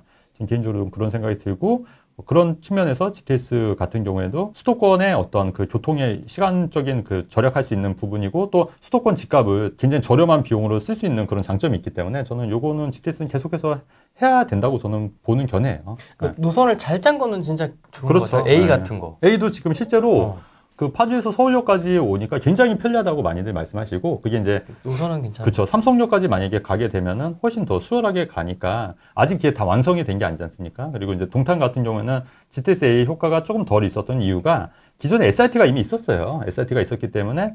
근데 이제 파주 같은 경우 요번에 그 GTS 하니까 굉장히 편리해졌다. 그러니까 집값 오르고 이런 걸 떠나서 굉장히 삶이, 왜냐면 분명히 서울에서 일 처리를 하거나 뭐 사람을 만나는 경우 많이 있지 않습니까? 파주에서보다는. 그러다 보니까 예전에 뭐 고속버스 타고 막 와야 되고 하니까 그런 거 비하면 훨씬 더 이제 교통혁명이다. 그래서 저는 GTS는 계속 이런 식으로 좀 확충을 해야 나가야 되지 않을까. 저는 개인적으로 그렇게 생각해요. 물론 이제 말씀하신 대로 상권이나 이런 거는 조금 이제 좀 더 안 붕괴될 수가 있는데 그만큼 또 좋은 상권을 만들어야죠. 그러니까 예를 들어서 뭐 코스트코라든가 또 뭐 그죠, 대형 뭐 이런 것도 뭐 하면 되지 않습니까? 그리고 이케아 매장도 사실은 그 있잖아요. 뭐 파주 아울렛도 있고 이제 그런 식으로 상권도 그렇다고 거기 그런 상권에 또 사람들이 안 가는 거 아니거든요. 아울렛 그런 것도 좋습니다. 아울렛도 많이 가니까 그렇게 좀 하면 낫지 않을까 좀 개인적으로 그런 생각도 갖고 있습니다. 그리고 GTX는 저는 뭐 최진원님 말씀에 98% 동의합니다. 예, 그게 이제 촘촘하게 지금 자꾸 만든다는 게 문제라는 거예요. GTX는 지금 현재 수준에서 그죠? 이렇게 가면 되는데 거기다 역을 더 집어넣고 막 연장시키고 막 이럴 거거든요. 막 이렇게 드리프트, 예, 휘어 또 막. 막 휘게 만들고. 예, 그러면 사실은 30분 가야지 효과가 있는데 그게 1시간 가면 전철이나 크게 차이가 없잖아요. 그래서 그렇게 만드는 거는 대심도 철도라 그러거든요. 저 지하 이제 40m, 50m 이렇게 뚫는 건데, 예, 그거로는 의미가 없으니까요. 뭐 그렇게 하는 게 저는 맞다고 보고요. 그다음 ABC 좀 고민하고 이제 해보면, 그죠? 하고 난 다음에 이제 우리가 평가를 해야 돼요. 이런 정책들은 평가를 하고. 이게 뭐가 문제가 있었느냐, 이런 게 사실은 운행을 이게 뭐 1, 2년 해가지고 알 수 있는 게 아니거든요. 한 10년 전 해봐야지, 이렇게 하니까 진짜 도움이 되더라, 아니다, 뭐 이렇게 바꾸고 그 다음에 DEF를 해야 되는데, DEF라는 건 다 정치적으로 나온 거라고 보시는 게 맞아요. 그래서. 좀 있으면 이제 GHI 뭐 계속 할 것 같은데. 네, 그러니까 그렇게, 일반적으로 그렇게 안 하고요. 우리는 자꾸 이렇게 포퓰리즘적으로 하니까 그런 거고요. 그렇게만 안 하면 저는 뭐 괜찮다고 보고, 지방 같은 경우도 자체적으로 이걸 만들어야 돼요. 그러니까 부산을 중심으로 해서 GTX를 깔고 대구를 중심으로 해서 GTX를 깔고 자꾸 이제 서울과 연결시키는 것보다는 오히려 지역 내에 원활하게 움직일 수 있는, 우리가 경북 이런 데는요, 그 이동하려면 되게 힘들어요. 그러니까 우리가 뭐 거리가 가깝다고 해가지고 그 쉽게 올 수 있는 게, 왜냐면 대부분 국도예요. 막 이렇게 맞아요. 가야 되거든요. 근데 그런 데들을 좀 이렇게 1시간 내에 올 수 있도록, 그죠? 촘촘하게 대구 경북을 연결한다든지 이런 게 사실은 어떤 면에서 보면 이제 대구를 키우고 그게 서울과 경쟁을 할 수 있고, 그죠? 이런 구도를 만들어줄 수 있거든요. 근데 계속 어떻게 우리는 고민하는 게 뭐냐면 서울과 연결이에요. 예, 그거는 사실은 너무 위험할 수 있다는 거예요. 어느 정도 이제 갖추고 있는 도시는 괜찮은데, 경북 영천, 경남 영천이니까 거기 같은 경우를 연결시켜버리면 그냥 다 후룩 나가버리죠. 그래서 그렇게 하는 거 위험하다, 이렇게 보는 거죠.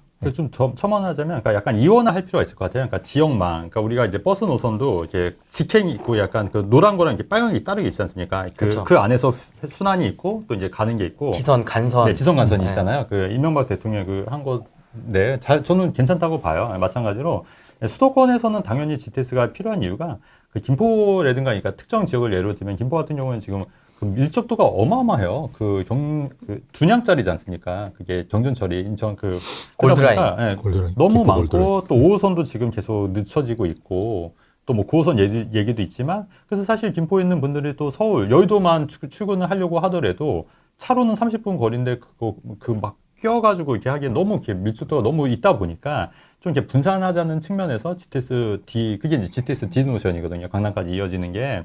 그래서 그런 것도 저는 좀 필요하다고 보고 말씀하신 대로 이제 지역망, 지역에서도 이렇게 온전히 움직일 수 있는 그런 것도 저는 괜찮겠다고 보고 전 GTS를 뭐 전국까지 펼칠 거는 없다고 봐요. 그러니까 수도권, 왜냐하면 수도권의 인구가 계속 늘어나고 있는 추세고 또 서울과 수도권은 뗄래야 뗄 수가 없는 게 어떻게든 올 수밖에 없는 거예요. 근데 그거를 뭐 지하철도 지금 있지만 그래서 지금 뭐 5호선도 계속 연장되고 7호선도 옥정 쪽으로 계속 연장이 되고 있는 이유기도 하거든요. 왜냐하면 수도권에서도 계속 이동량이 늘어나고 있기 때문에. 근데 그런 거를 충족하기 위해서라도 이제 이런 거는 필요한데 아까 말씀하신 대로 이게 ABC 먼저 해보고 DEF 하면 어떻겠냐 말씀하신 그 말씀도 맞는데 저는 한편으로는 이거를 빨리 캐치해서 이거를 또 해보고 하면 너무 늦어질 수 있으니 이제 빨리 그걸 판단하는 거죠. 정말 괜찮은지 안 괜찮은지 빨리 판단해서 우리가 꼭 봐야만 아는 건 아니거든요. 그러니까 딱 그 상황만 보고 미리 판단할 수 있다고 생각한다면 저는 이거는 좀 빨리 하시는 것도 괜찮을 것 같다는 생각이 드는 거죠, 개인적으로. 네. 근데 이렇게 전체적으로 보면 네. 두 후보 다 부동산에 대한 이야기는 굉장히 말을 좀 아끼는 것 같습니다. 그렇죠. 이번 네. 토론도 그렇고 부동산 얘기가 거의 안 나오죠. 그게 왜 그러냐면은 제 생각은 이제 부동산 이제 이슈가 또 이렇게 말 잘못하면 또 표 떨어질 수도 있고 그다음에 본인들이 김문수 후보도 이제 노동 그 운동을 많이 하신 분이지 부동산 정책에 대해서 잘 아시진 않을 것 같아요. 근데 다만 이런 건 있는 것 같아요. 이제 김문수 후보는 그래도 좀 열려 있는 것 같아요. 사람이 열려 있기 때문에 참모 말을 얘기를 듣고 그거 왜냐면 모든 사람이 그 지도자가 무조건 똑똑할 필요는 없다고 보거든요. 그러니까 밑에 참모들만 잘 하더라도 그 말을 경청해서 그 집행하고 실행하면 되는데 이게 이제 본인은 이제 약간 이런 부동산에 대해서 좀 잘 모르다 보니까 이제 그런 것도 있고 괜히 또 잘못 얘기하면 표 떨어지는까봐 좀 그런 측면에서 말을 상당히 아끼고 있는 걸로 보여지는 거죠. 근데 사실은 뭐 지금 나온 걸 가지고 평가하기도 힘들고요. 그렇긴 한 건 분명히 맞는 것 같아요. 너무 이제 두 후보 다 비슷한 것 같아요. 선언적 의미만 가지고 있는 거지 뭔가 구체화된 게 전혀 없거든요. 그래서 판단하기 힘든데 어쨌든 누가 이제 공공을 더 많이 활용하느냐, 누가 시장을 좀 더 충실하게 반영하느냐로 저는 평가하는 게 맞다라고 보고요. 네. 저는 이준석 씨 그 정책은 괜찮은 것 같아요. 생애주기별 세금을 절감해서 이렇게 주거의 이동을 쉽게 해줄 수 있는, 우리가 소위 그냥 부동산 쪽에서는 갈아타기라고 이야기하잖아요. 그걸 잘할 수 있도록 만들어주는, 그게 이제 외국에도 꽤 있습니다. 세금 이연제로더라 그래가지고 양도세를 많이 내면 이렇게 다음에 큰 아파트로 못 가잖아요. 그래서 그걸 이제 마지막에 낼 수 있도록 만들어주거든요. 그래서 그 이유였군요. 예, 그 이야기하고 같은 이유가. 거예요. 그렇죠. 2년시키는. 그렇죠. 맨 마지막에 팔 때만. 그러니까 맨 마지막에 팔 때 이제 그거 내면 하는 되는 거죠. 그런 깊은 뜻이 있었구나. 아니고 지금 그나마 우리는 이제 공제가 많이 올라가서 그러는데 만약 공제가 없다고 생각해 보시면 3억짜리 집 있다가 5억짜리 집 살 때 세금을 1억을 내라 그러면 5억을 못 사잖아요. 또 빌리고 또 계속 빌리잖아요. 그러면 이제 주거권이 침해당하는 거거든요. 그래서 그걸 생애주기별 세금 절감 제도 같은 건 저는 되게 필요하고 이건 외국에는 대부분이 있어요. 그래서 세금 이연을 해주는 거거든요. 그리고 주택 공급 제도라는 거는 지금 큰 의미가 없고요. 그래서 여러분들이 이제 판단하실 때 우리 주거 이동권이 어느 정도 보장이 되느냐, 저는 이런 걸로 좀 판단을 하면 좋을 것 같아요. 공공임대주택 이런 거는 뭐 30년 영구는 지금 거의 안 짓지만 10년 동안 주거 이동을 할 필요가 없도록 만들어주는 거거든요. 그건 전 별로 좋지 않다라고 봐요. 필요하면 본인이 이제 주거 이동을 할 수 있도록 그런 주거 이동권을 얼마큼 누가 보장해 주느냐, 뭐 이런 걸로 평가할 수밖에 없지 않을까. 그리고 앞에서도 말씀드렸던 그런 공공을 중시하느냐, 시장을 좀 존중하느냐, 뭐 이런 걸로 평가를 해야 되겠다라고밖에 볼 수 없는 거죠. 이준석 그 대표도 보면은 되게 약간 효율을 많이 추구하는 스타일이고, 그다음에 공약도 그렇고, 또 이번 토론회 봤을 때 굉장히 이렇게 말을 굉장히 잘하고 또 이렇게 많이 알고 하잖아요. 굉장히 저는 뭐 나쁘지 않은 것 같은데, 다만 좀 정책이 안 하는 게 나아요. 어쨌든 그래서 이제 김문수 후보 공약을 보니까 말씀하신 게 거의 비슷하신 것 같아요. 아까 심현석 교수님만 말씀하신 거랑 거의 비슷한 게 출산 시 최대 9년까지 주거비를 지원해주고 이 바우처 개념이잖아요. 연 10만 가구. 그다음에 청년 신혼부부 위한 주택을 연 20만 가구 공급하겠다. 이것도 괜찮은 거고 1인 가구 맞춤형 공공주택을 공공임대 10% 물론 이제 공공임대를 안 넣을 수는 없겠죠. 안 넣을 수는 저는 안 뺐으면 좋겠는데 뭐 그거는 뭐 이렇게 얘기가 되는 거고 그다음에 대학가 원룸총 용적률 건폐율을 완화해서 반값 민간 원룸 주택을 뭐 공급하겠다 뭐 이런 얘기 있고 좀 마음에 드는 게 뭐냐면 재건축 재개발 권한을 기초자치단체로 이전하고 사업기간을 단축하는 부분 그다음에 종합소득 부동산세를 개편하고 양도소득세 중과 폐지 저희가 항상 얘기하는 거지 않습니까? 그다음에 재건축 초과 이익 환수를 폐지하겠다 이런 얘기. 그다음에 비수도권 주택 치드세 면제 등 화이트존 도입해서 치드세도 이제 면제나 완화해주겠다는 얘기잖아요. 예, 그래서 이런 부분. 그다음에 수도권 GTS 모델을 이제 전국 5대 광역권으로 확장하겠다. 아마 이제 아까 SC 뭐 지선 간선 얘기했잖아요. 그 지역 안에서도 원활하게 움직일 수 있도록 이제 이런 얘기를 하는 것 같아요. 그래서 광역시 도시철도 확충 30분 출퇴근 목표. 뭐 전반적으로 저는 굉장히 김문수 후보 부동산 정책 공약이 좀 현실성이 더 있고 더 괜찮지 않을까 저는 개인적으로 그렇게 생각합니다. 이쪽이 좀 더 마음에 드시는 거죠? 저는 그렇죠. 예. 그런 댓글도 제가 어디서 본 것 네. 같은데 아니 이재명식의 기본소득과 네. 기본주택 옛날에 얘기했었던 기본금융 아세요? 그러니까 신용도가 높은 네. 사람이 네. 이자를 더 많이 내야 된다. 맞아, 그거 있었어요, 맞아. 예, 금리를 맞아. 더 높아야 맞아요, 된다. 맞아요. 소득이 더 높으니까 맞아요. 예. 뭐 그런 기본금융에 대한 개념도 있었고 그래서 네. 우리가 지금까지 좀 경험하지 않았던 반대쪽에 중앙집권적인 네. 어떤 통제 방식이죠. 네네. 시장을 통제하는 네. 듯한 그런 것도 한번 경험을 해봐야 되는 거 아니냐. 안 해봤는데 왜 벌써부터 이렇게 쫄아가지고 난리 법석 없다고 너네는 왜 이렇게 선동을 하느냐? 근데 꼭 겪어봐야 아는 건 아니잖아요. 우리가 그런 반응도 있었습니다. 아무튼 그냥 딱 봐도 알잖아요. 알 수 있잖아요. 베네수엘라가 이런 비슷한 정책들 많이 내가지고 결국 망했지 않습니까? 이런 포퓰리즘 정책들을 내가지고. 네.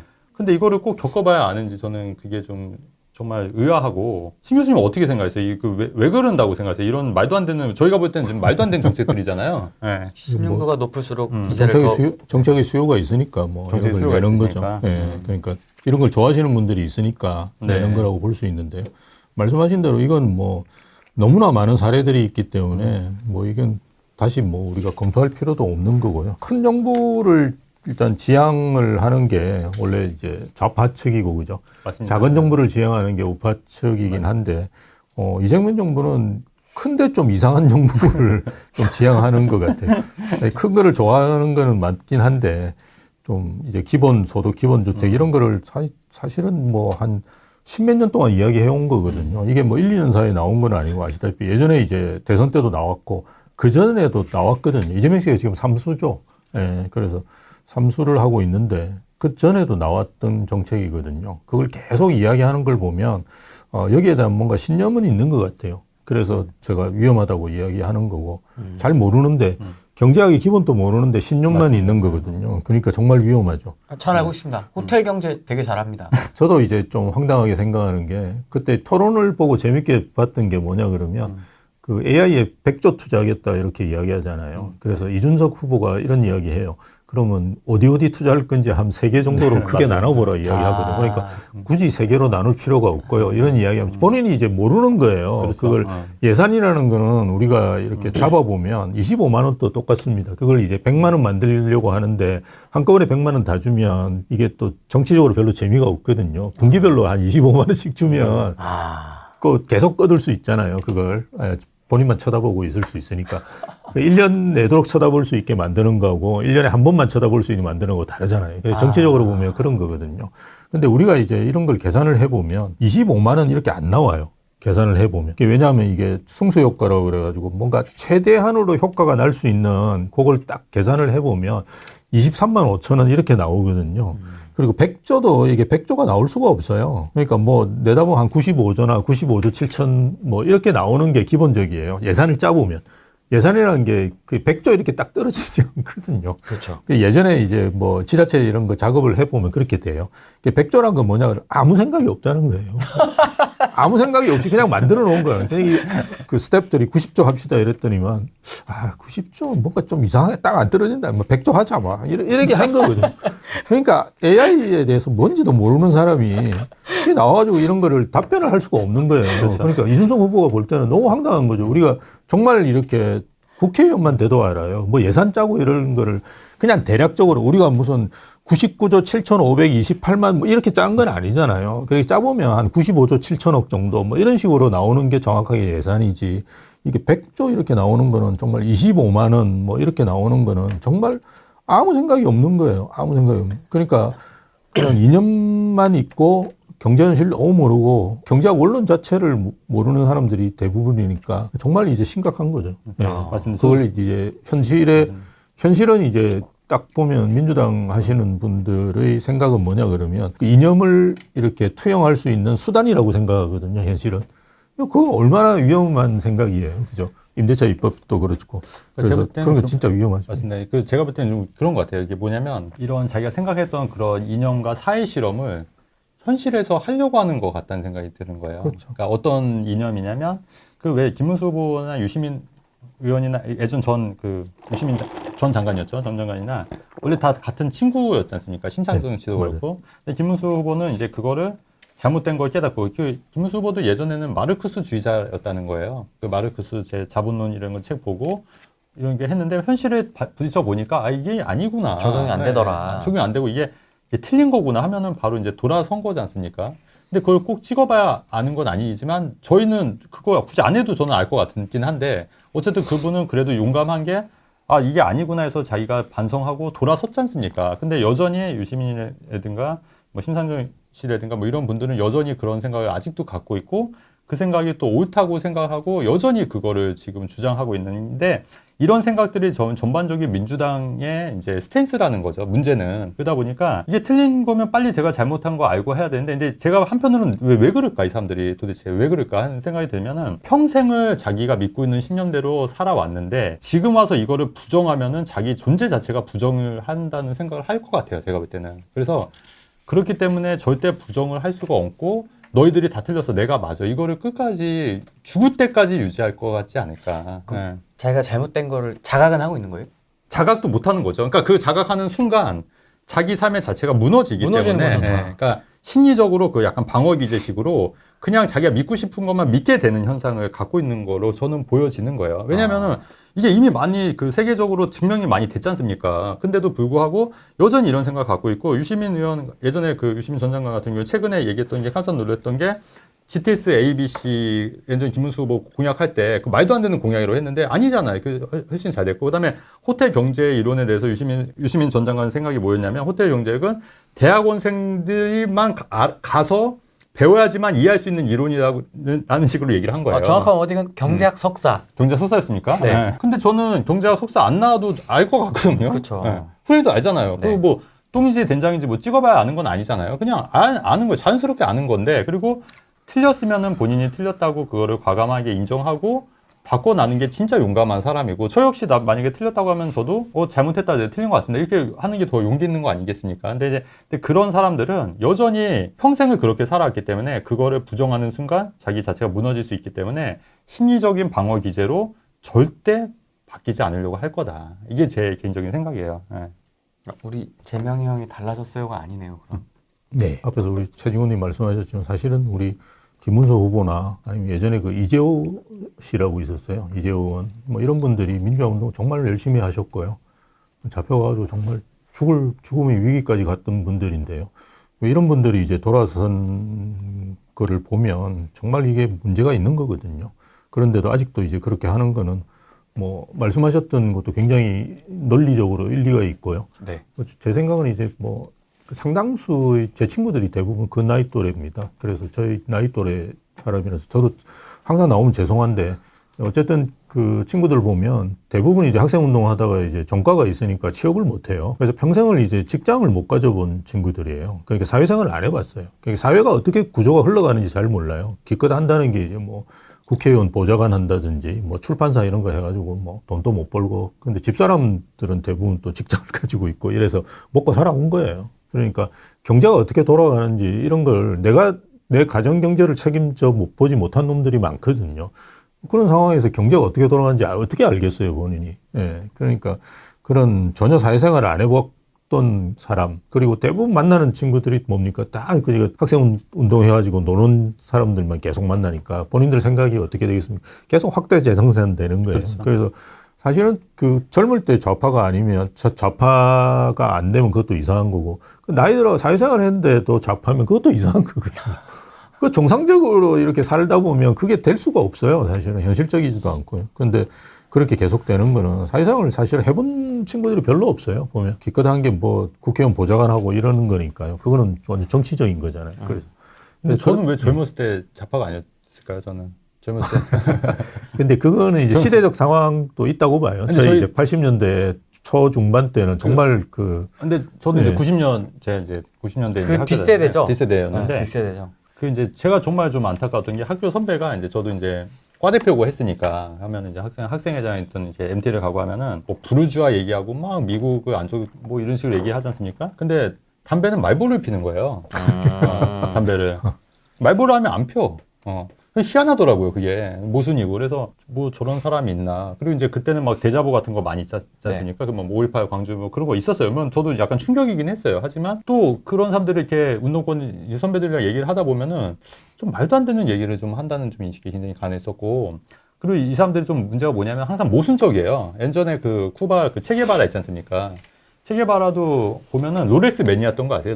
롤렉스 매니아였어요? 롤렉스. 자본주의 상징 롤렉스 매니아였던 거고. 그러니까 항상 말과 행동이 다르고 모순적이고 하지만 말은 굉장히 뻔들하게 하는구나. 근데 정작 본인은 돈을 엄청나게 추구하고 권력을 엄청나게 갈구하고 있구나. 저는 그런 느낌을 받았거든요. 근데 똑같은 것 같아요. 정치인들도 보면은 말은 되게 뻔지르게 하고 뭐 국민을 위해서 뭐 이런 식으로 얘기를 하지만 정작 본인들 자산 축적은 어마어마하게 돼 있고. 최근에 요번에 그 공영국 씨 있지 않습니까? 대선 토론. 자산이 30억이 넘더라고요. 근데 그분이 토론할 때 뭐 노동자들을 위해서 뭐 얘기하는데 본인 자산이 30억 한 거는 도대체 어떻게 만들었는지 궁금하고 그럼 정작 그 자산 그 30억을 나눠주면 되잖아요. 본인이 그렇게 안타까우면 그렇게 해서 하면 되는데 그건 또 아니잖아요. 부자들 뺏어서 나눠줄 생각만 하지.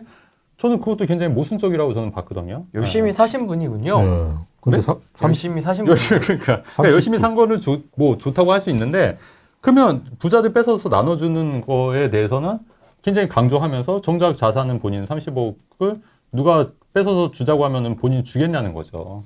이게 공시가 이렇게 했기 때문에 한 50억 된다는 말이에요. 그렇겠죠. 네, 네, 그러니까. 그렇겠죠. 야, 엄청나신 분이에요. 엄청나다. 근데 실거래인 것 같아요. 김문수 후보 같은 경우도 10억 정도로 재산이. 그러니까 김문수 후보는 오히려 재산이 10억이에요. 네, 그냥 10억. 정말 청렴해요. 청렴하게 진짜 관심이 없는 것 같아요. 네, 진짜 일만한 것 같아요. 그래서 부동산 정책은 모를 수도 있다는 얘기예요. 부동산 정책은.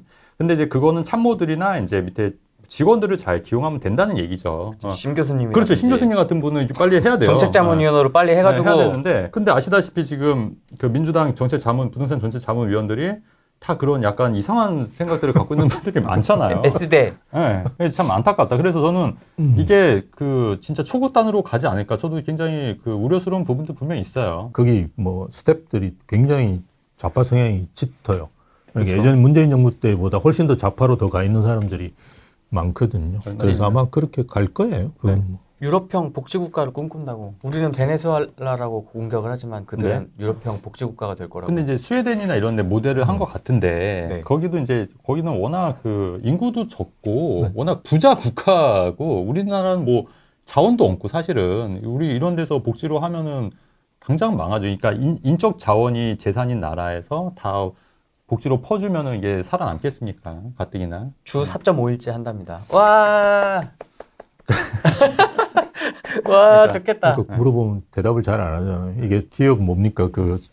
월급을 깎고 4.5일 하는 거냐? 그렇죠, 아니냐? 이라고. 그렇죠. 맞아요. 그건 뭐 서서히 진행하면서 검토해 볼 사항이라고 이야기하는데 어쨌든 본인들 생각은 월급을 그대로 주면서 4.5일 하겠다는 거잖아요. 그럼 그 0.5는 누가 메꿔주는 거예요? 기업에서 메꿔라는 말이겠죠. 그렇죠. 걔들이 그 이야기하는 거를 회의석상에서도 나오는 이야기를 가끔 듣거든요. 가끔 들으면 네. 기업을 왜 신경 쓰냐 이런 이야기가 많이 나와요.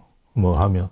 그러니까 기업을 위한다는 이야기는 그냥 허울뿐인 이야기예요. 대부분 뭐 아니, 기업을 왜 걱정하냐. 우리가 연예인 걱정하면 안 된다고 이야기하듯이 그런 이야기 많이 해요. 아니 그러니까 그 소득세와 법인세를 기업이 내는데요? 이제 법인세는 당연히 내는 거라고 생각하는 거고요. 그래서 뭐 하여튼 기업에 대한 뭐 이런 정책 이런 거는 개념 자체가 없는 친구들. 그러니까 민주당의 대다수 의원들이 공영구 후보의 그 멘트도 있지 않습니까? 거의 다 한 7, 80%가 동의할 거예요. 근데 공영구 후보가 항상 얘기하는 게 노동자들 위해서 하는 거고, 그 다음에 최근에 뭐 중대재해처벌법 관련해서도 김문수 후보 입장에서니까 이게 예방이 중요하다. 그렇지 않습니까? 사람만 아니라. 처벌하면 뭐 하겠냐 하는 거죠. 그러면 입장 바꿔놓고 지금 어떤 일이 벌어지고 있냐면요. 이런 거예요. 그 초등학교 이제 수학여행 요새 안 가요. 중학교, 고등학교 수학여행. 맞습니다. 안 갑니다. 왜 그러냐면은 뭐 사건, 사고 나면 그 교사가 다 책임을 져야 된다는 거예요. 안 가죠.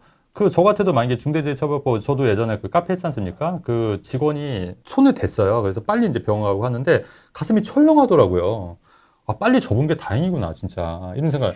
아니, 그러면 기업들이 진짜 무서워서 예방이 중요한 거지. 물론 이제 어쩔 수 없이 안타까운 사건들도 많이 있지만, 만약에 그렇게 됐을 때 사장, 대표가 처벌받으면은 사업을 하고 싶겠습니까?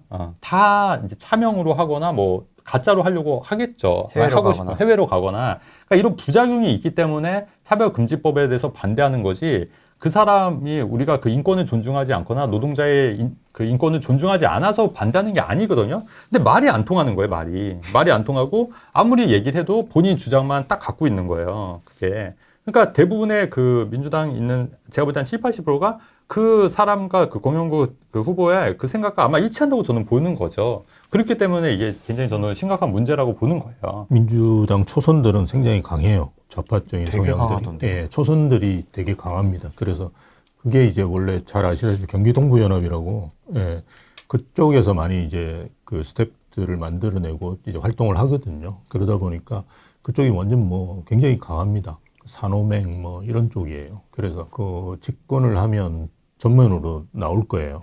코인 투자도 잘하던데. 예, 그래서 그런 우리가 뭐 이렇게 생각하는 이런 그 지금 이제 유화적인 제스처를 취하는 거를 뭐 그렇게 되면 저도 좋다고 생각하고요. 뭐 시장이 뭐 그렇게 심하게 요동치지는 않을 거니까요. 근데 어쨌든 우리가 예측한다는 건 사실 큰 의미는 없고요. 저도 뭐 예측해서 후랭이 TV에 나와서 많이 말씀도 드렸는데요.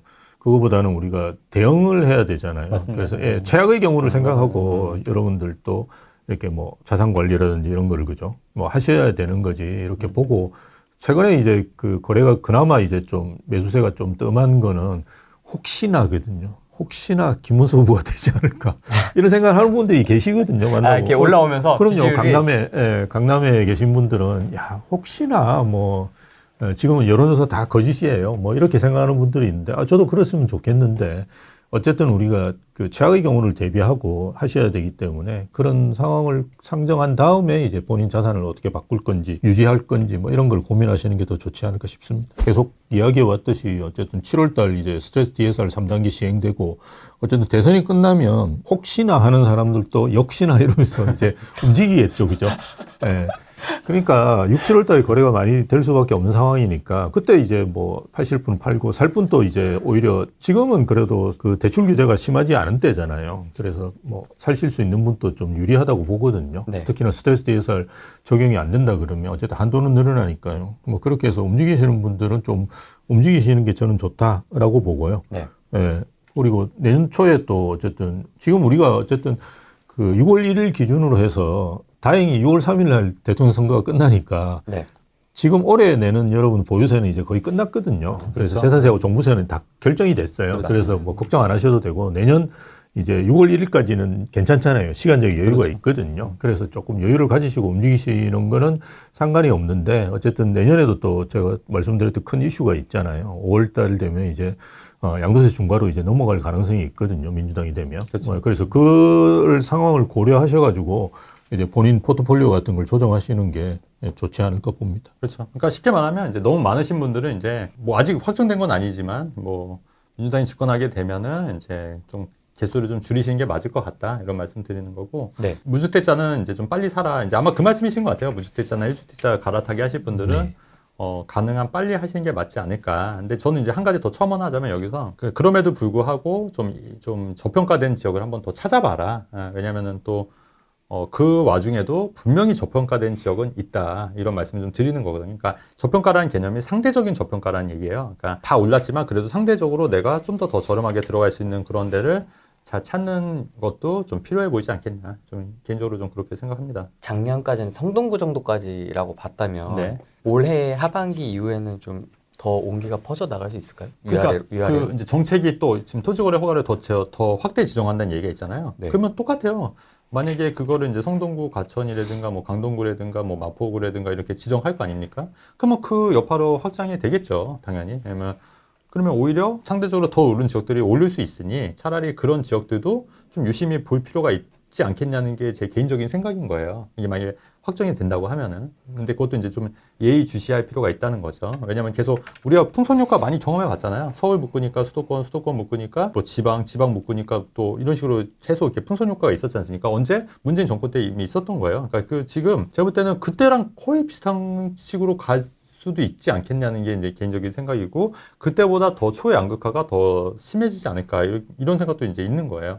다만 그리고 이제 또 하나 말씀드리는 거는 지방 관련해서도 좀 많이 공약들이 나오고 있고, 실제로 저도 이제 그런 부분도 많이 말씀을 드렸잖아요. 그래서 제가 항상 좀 더 빨리 얘기를 하는 편이긴 해요. 그래서 그런 부분에 있어서 그것도 지방도 그동안 좀 저평가된 지방들도 좀 살아날 여지도 있지 않겠냐는 게 제 생각인 게, 세종도 최근에 많이 올랐고, 그런 부분을 봤을 때 또 그런데 이제 만약에 내가 좀 약간 초기 투자자들이라고 한다면은 그런 지역들도 조금 관심 있게 예의주시할 필요는 있지 않겠냐는 게 또 개인적인 의견이기도 합니다. 네. 어떻게 좀 보십니까? 서울 수도권의 온기가 어느 정도까지 더 퍼져나갈 수 있을지와 지방. 그 시간은 걸리겠지만 온기는 퍼지겠죠. 저도 뭐 동의를 하고요. 네. 그래서 저희가 사실은 제가 주로 이제 좀 너무 주거선호지 위주로 말씀을 드리긴 하는데요. 챗 GPT에도 그렇게 나오더라고요. 아, 정말요? 수도권 핵심 지역을 선호하는 투자자이다 이렇게 나오더라고요. 죄송합니다. 네.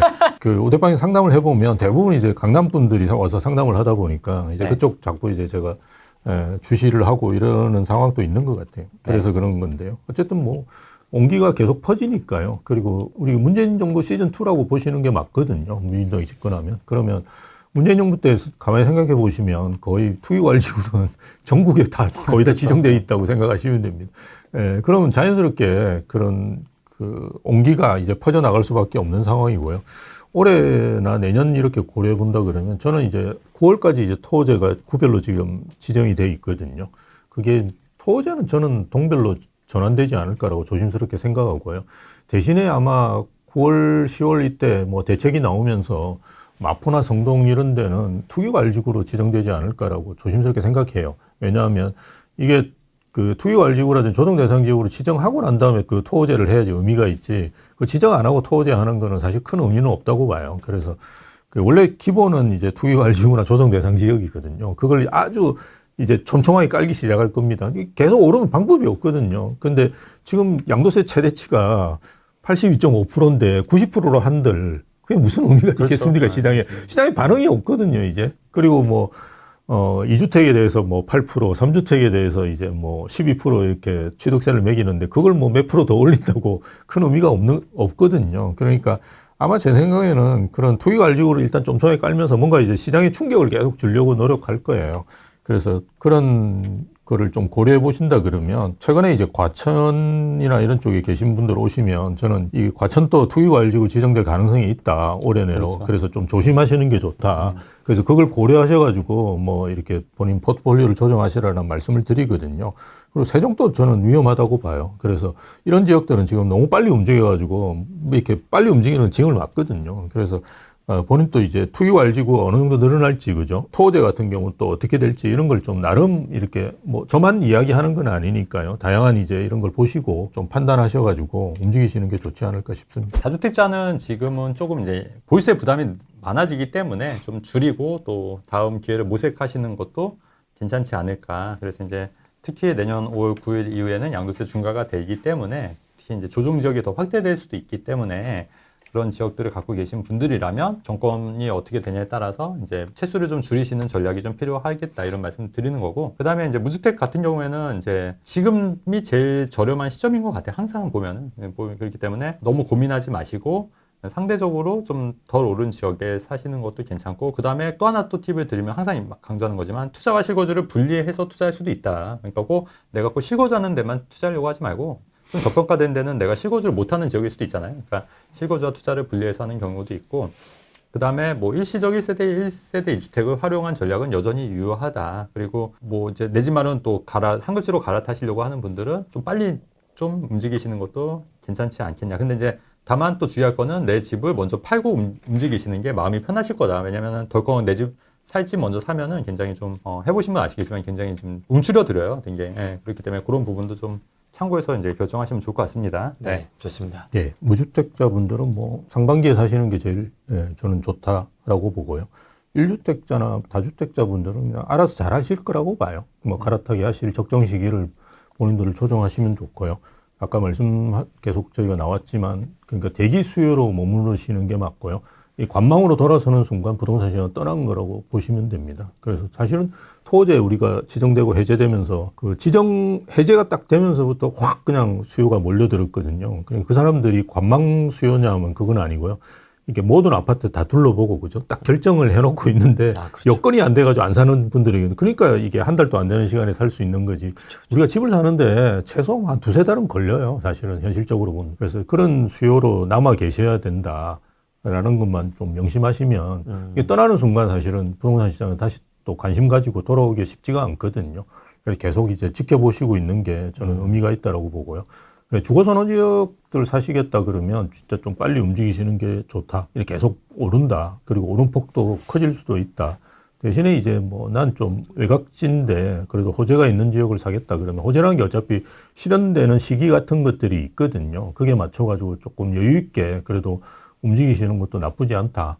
그래서 뭐 자기가 어떤 걸 사실 건지 어떤 주택을 가지고 계신 건지 여기에 따라서 어떻게 행동하실까 조금 달라지지 않을까 그렇게 봅니다. 어수선한 분위기이긴 하지만 시장에서 발을 안 떼고 예, 잘 맞습니다. 지켜보면서 내가 준비해야 될 걸 좀 준비하는 게 그렇죠. 필요하겠네요. 당연히. 네, 저도 오늘 방송 너무 재밌게 잘 뵙고 네. 많이 배우는 것 같아요. 신 교수님도 옆에서 얘기 많이 들으니까 많이 배우는 것도 있고 재밌으세요? 재밌기도 하고. 근데 그 교수님하고 그 우리 학부생이고 저는 이제 대학원생 그래서 약간 어렵기도 하고 좀 그렇습니다. 그래서 아닙니다. 장난을 많이 못 친 것 같아요 오늘. 까불면 좀 안 될 것 같은. 맞아요. 아닙니다. 다음에는 더 재밌게 하도록 하시고요. 어쨌든 오늘 또 세징호님 만나가지고 또 좋은 시각 같은 거 많이 얻고 갑니다. 앞으로 저희 사업하는데 많이 도움이 될 것 같습니다. 고맙습니다. 알겠습니다. 오늘은 여기까지 하겠습니다. 고맙습니다. 감사합니다. 네.